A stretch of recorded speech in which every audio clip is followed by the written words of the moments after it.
Барлықтарыңызға сәлем достар, сіздермен бірге Айгерім. Менің каналыма қош келдіңіздер. Бүгін сіздермен бірге өте нәзік әрі дәмді болып шығатын булочка дайындайтын боламыз. Ол үшін алдымен ыдысымызға жылы сүтімізді құямыз, сонан соң тұз саламыз, жұмыртқа салып барлығын араластырамыз.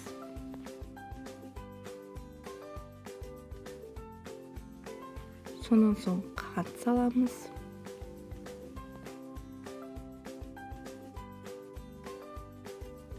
Ерітілген сары май құямыз, немесе сұйық майға алмастыруға болады, бірақ сары маймен дәмдірек. Дрожж саламыз, ашытқы. Әрине өткіштен өткізілген ұн қосамыз. Барлығын қолымыздың көмегімен араластырып, қамыр жасап, 1 сағатқа жылы жерге қойып қоямыз. Міне менің қамырым көтерілді 40 минутта. Барлық қамырларымды осылай бөліп қойдым және бетін орамалмен жауып қойдым.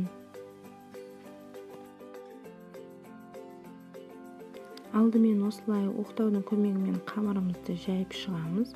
Сонан соң үстінен начинкамызды саламыз. Менде вареная сгущенка. Алдымен осындай формада жасадым. Сіз өзіңіз білесіз, қандай формада жасағыңыз келеді, қандай начинка қолданғыңыз келсе де.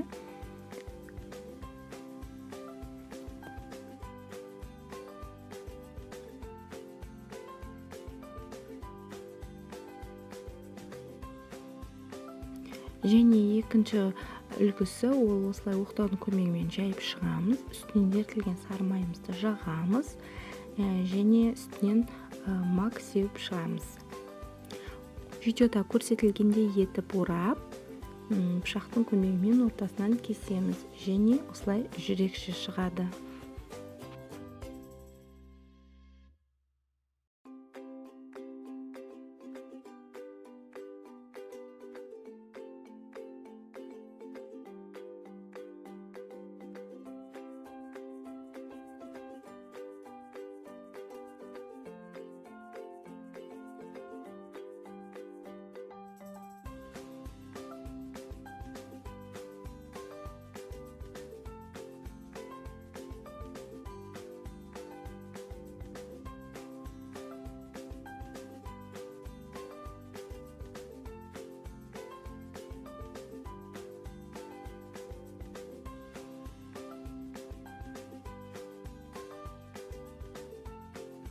Мен видеода бірнеше түрін көрсеттім. Сіз өзіңізге ұнаған түрін жасауыңызға болады.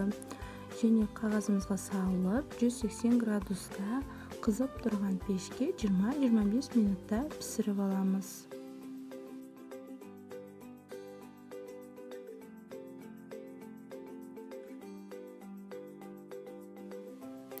Міне менің булочкаларым дайын, өте нәзік болып шықты және керемет көтерілді.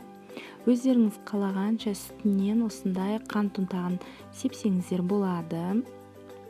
Баршаңызға жасап көруге кеңес беремін. Өте дәмді әрі нәзік. Менің каналыма тіркеліп қоюды ұмытпаңыздар. Сіздермен бірге болған Айгерім. Менің басқа да видеоларымды көруге кеңес беремін. Рахмет.